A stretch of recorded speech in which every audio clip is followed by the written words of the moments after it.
पुरणपोळी कशी असायला हवी तर मस्त मऊसूत गुबगुबीत ओठांनी सुद्धा ती खाता यावी इतकी ती सुंदर असायला हवी. खरं सांगू का, पुरणपोळी बनवणं ही एक कला आहे जी महाराष्ट्राला एक पारंपरिक पद्धतीने अवगत झालेली आहे. आणि मला असं वाटतं ना की पुरणपोळी अशी आहे की जी कधीच विस्मरणातून जाणार नाही आणि तो एक वारसा आपल्याला भेटलेला आहे. पुरणपोळी खरं तर सगळ्यांनाच आवडते, पण जर तो घाट घातलाच ना तर फसण्याची शक्यता खूप जास्त असते. म्हणून पुरणपोळी आवडत असून सुद्धा आपण ती बनवणं टाळतो.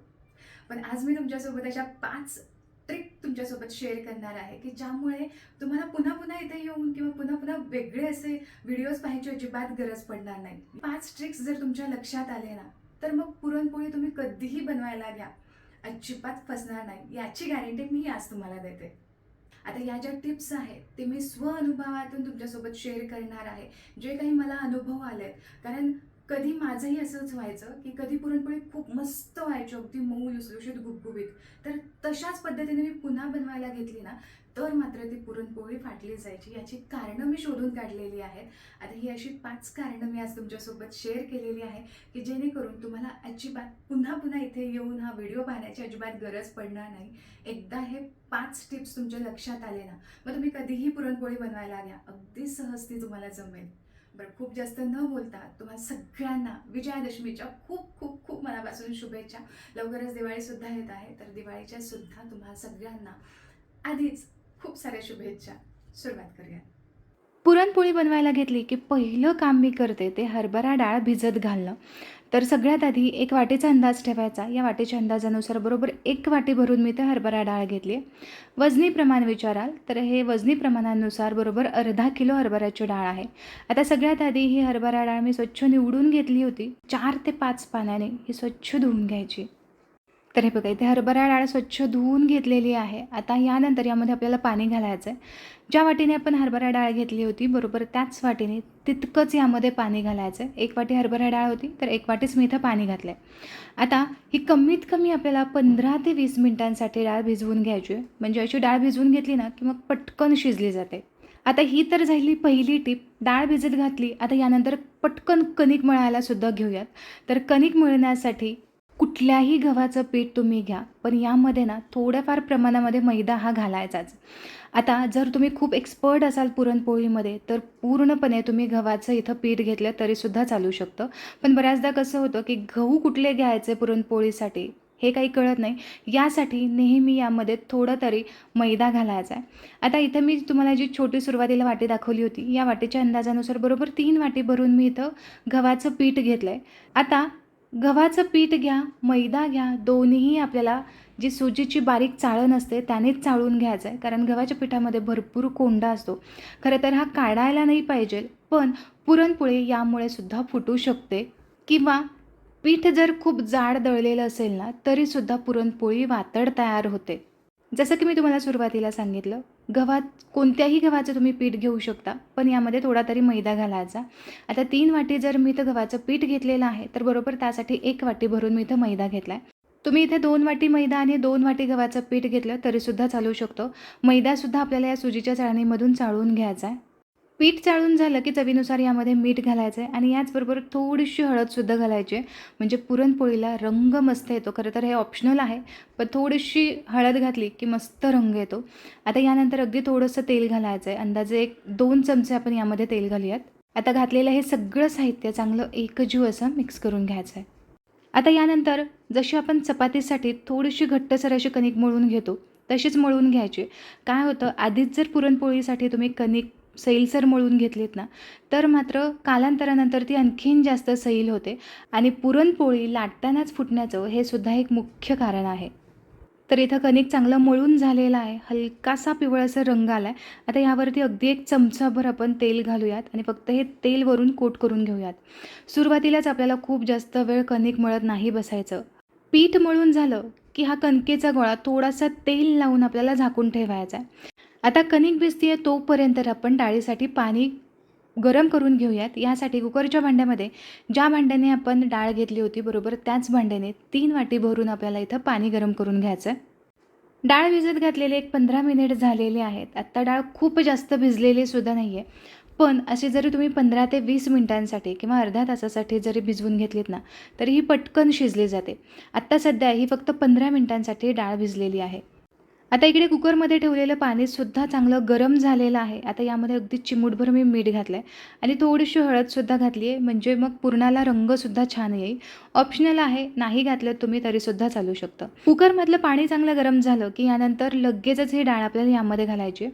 आता डाळ भिजत घातलेलं जे काही पाणी आहे ते सुद्धा आपल्याला यामध्येच घालायचं आहे. ते अजिबात आपल्याला फेकून द्यायचं नाही. आता डाळ अगदी मऊसूत आणि मोकळी शिजण्यासाठी यामध्ये अगदी 1 चमचाभर तेल घालायचं आहे किंवा तूप इथे तुम्ही घातलं तरीसुद्धा चालू शकतो. आता सगळं साहित्य चांगलं एकदा मिक्स करून घेऊयात आणि हलकीशी उकळी येण्याची वाट बघूयात. लगेचच यावरती झाकण लावायची, अजिबात घाई करायची नाही. तर एक 2 ते 3 मिनिटानंतर डाळीला हलकीशी उकळी यायला सुरुवात झालेली आहे. जर तुम्हाला हवं असेल तर यावरचा जो फेस आहे तुम्ही काढून टाकलात तरीसुद्धा चालू शकतो. आता हलकीशी उकळी यायला लागली की कुकरचं झाकण लावायचं आहे आणि कुकरच्या आपल्याला 4 ते 5 शिट्ट्या करून घ्यायच्यात.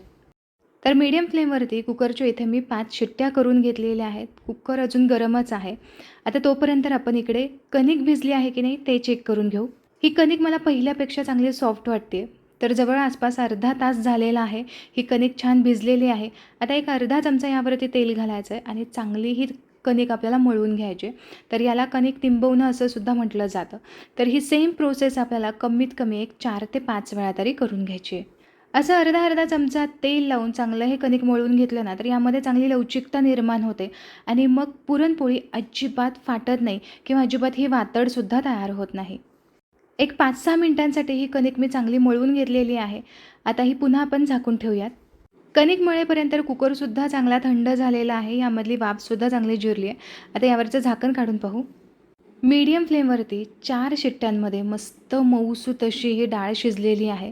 फक्त ही डाळ आपण 15 मिनिटांसाठी भिजवून घेतली होती. हे बघा अगदीच खूप गाळसुद्धा झालेला नाही आहे. हलकासा तो दाणासुद्धा यामध्ये लागतो आहे. हे पहा, याच पद्धतीने डाळ शिजायला हवी. आता डाळीमधलं जे काही पाणी आहे ते संपूर्णपणे आपल्याला वेगळं करून घ्यायचं आहे. काय होतं की डाळीमध्ये जर खूप जास्त पाण्याचा अंश राहिला ना, तर मग मात्र पुरणाला चटका देत असताना पुरण खूप वेळ शिजवत बसावं लागतं. या कारणासाठीच आपल्याला आधीच यामधून व्यवस्थित पाणी निथळून घ्यायचं आहे. तर हे बघा, एक चमच्याच्या साहाय्याने वर खाली थोडीशी डाळ करून घेतली ना, मग यामधलं जे एक्स्ट्राचं पाणी आहे ते सुद्धा खाली निथळलं जातं. डाळ वाटून घेण्याची अगदी साधी, सोपी आणि झटपट अशी ट्रिक कुठली असेल ना, तर ती मिक्सरमध्ये वाटून घेणं. मला ही खूप सोपी वाटते. आता ही डाळ आपण या मिक्सरच्या भांड्यामध्ये घालूयात. एकदम खूप गच्च हे मिक्सरचं भांडं नाही भरायचं, कारण मिक्सरच्या भांड्यामध्ये डाळ वाटून घेत असतो ना, त्यावेळेस मिक्सरच्या भांड्याला डाळ चिकटून बसते, पटपट ती फिरली जात नाही. यासाठी खूप गच्च असं झाकण नाही भरायचं. पल्स मोडवरती चालू बंद करत डाळ फिरवून घ्यायची, अधूनमधून ती हलवत राहायची, म्हणजे एकसारखी अशी बारीक होते. तर इथे तुम्ही बघू शकता अगदी मस्त क्रीमी असं टेक्स्चर आलेलं आहे. अजिबात यामध्ये रवाळ किंवा असं कुठेतरी डाळ लागते असं अजिबात होत नाही. यासाठी डाळ परफेक्ट शिजायला हवी. आता ज्या कुकरच्या भांड्यामध्ये आपण डाळ शिजवून घेतली आहे ना, त्यामध्येच आपण ही डाळ काढून घेऊयात. आता पुरणाला आपल्याला चटका द्यायचा, यासाठी थोडंसं जाड असणारच इथं भांडं घ्यायचं आहे. आता डाळ इथे वाटून झालेली आहे. पटकन पुरणाला चटका देऊयात.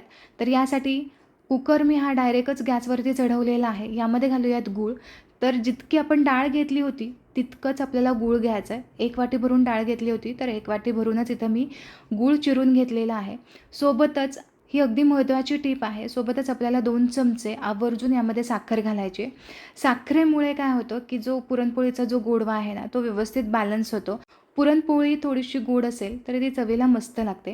आता सुरुवातीला जेव्हा पुरणामधला हा गूळ विरघळला जातो त्यावेळेस पुरण थोडंसं पातळ होतं, पण कालांतराने हे पुन्हा घट्ट व्हायला सुरुवात होते. गॅसची फ्लेम मिडियमच ठेवायची आणि मिडियम फ्लेमवरती चांगला घट्टसर असा गोळा होईपर्यंत हे पुरण चांगलं परतून घ्यायचं आहे. तर हे बघा, एक पुरण परतत असताना एक 4 ते 5 मिनिट माझे झालेले आहेत. यामधला गूळसुद्धा वितळला गेलेला आहे. पण इथे आपलं पुरण तयार झालेलं नाही आहे, असं यावरती चमचा किंवा एखादा कलता ठेवून पाहायचा आहे. जर हा उभा राहिला नाही तर समजून घ्यायचा अजून पुरण परतण्याची गरज आहे. आत्ता सध्या जर तुम्ही गॅसची फ्लेम बंद केली आणि हे पुरण जर पुरणपोळीसाठी बनवायला घ्याल ना, तर अजिबात पुरणपोळी व्यवस्थित होणार नाही. तर हे बघा, आणखीन एक 3 ते 4 मिनिट झालेले आहेत. आता जर तुम्ही यावरती कलथा ठेवलात तर तो असा व्यवस्थित उभा राहतो. याचाच अर्थ आपलं इथं पुरण व्यवस्थित तयार झालेलं आहे. आता जर तुम्हाला एक अंदाज सांगायचाच झाला तर जशी आपली कणिक आहे तसंच पुरण असायला हवं. पुरण संपूर्णपणे तयार झालं की गॅसची फ्लेम बंद करायची आणि यानंतर यामध्ये घालायचं आहे सुंठ पावडर. तर सुंठ पावडर घातली की ही पुरणपोळी पचायला थोडीशी हलकी होते, अजिबात ही बाधत नाही. आणि याचबरोबर इलायचीची पावडर घालायची. आता घातलेली सुंठ पावडर आणि इलायची पावडर चांगली या पुरणामध्ये मिक्स करून घेऊयात. आणि पुरणपोळी करताना पुरण हे संपूर्णपणे थंड असायला हवं. जर पुरण गरम असेल तर ते थोडंसं ओलसर असतं, यामुळे सुद्धा पुरणपोळी फुटण्याची शक्यता असते. तर इथे एका वेगळ्या भांड्यामध्ये पुरण काढून मी संपूर्णपणे हे थंड करून घेतलेलं आहे. पुरणाचा जो काही सुवास येतो ना, तो मला प्रचंड आवडतो. आता इकडं कणिकसुद्धा मस्त भिजून झालेली आहे. साईडला थोडं तूपसुद्धा मी घेतलं आहे. आता या कणकेला थोडंसं तूप लावून गोळून घेऊयात. अगदी मऊसूत असा हा गोळा आपला भिजलेला आहे. पुरणपोळी बनवण्याची सगळी तयारी झालेली आहे. कणिकसुद्धा मळून झालं आहे आणि पुरणसुद्धा आपलं बऱ्यापैकी थंड झालेलं आहे. पोळीमध्ये पुरण अगदी कडेपर्यंत जर तुम्हाला पसरून घ्यायचं असेल ना आणि मस्त टम्म गुबगुबीत अशी पुरणपोळी बनवायची असेल ना, तर मी सांगेल या पद्धतीने तुम्ही जर पुरण भरून घेतलं तर मस्त टम्म अशी पुरणपोळी तर फुगलीच जाते, सोबतच पुरणसुद्धा अगदी कडेपर्यंत पसरलं जातं. आता या उंड्याला हाताला थोडंसं तेल लावून चांगला हा चोळून घेतलेला आहे. मळून घेतला. आता थोडीशी पिठी यावरती लावायची आणि हा उंडा आपल्याला थोडासा लाटून घ्यायचा आहे. तर मध्यभागी थोडंसं जाड ठेवायचं आहे आणि साईडला अशी पातळ अशी पुरी आपल्याला लाटून घ्यायची आहे. आता इथे पुरी लाटून झालेली आहे. आता हे पुरण तुम्ही बघू शकता.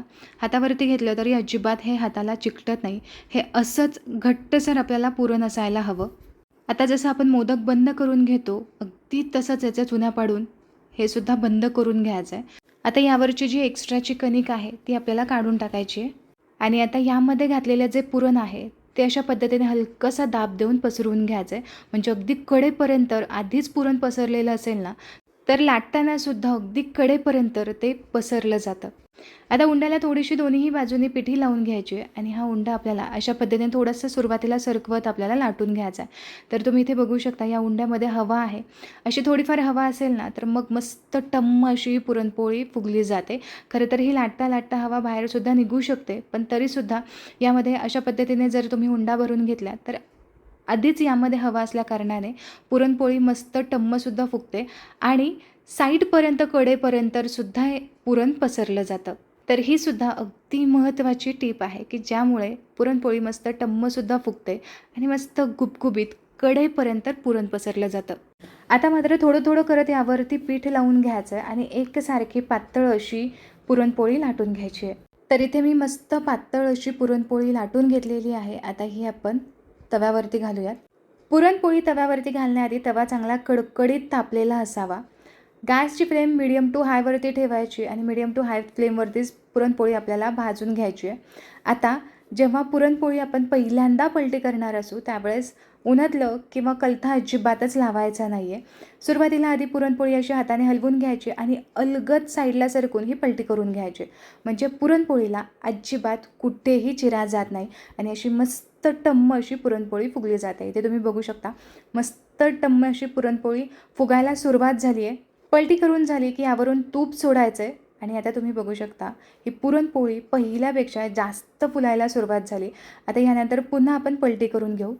पलटी करून झाली की दुसऱ्या साईडने सुद्धा चांगलं तूप लावून घ्यायचं आणि खरपूस अशी ही पुरणपोळी भाजून घ्यायची आहे.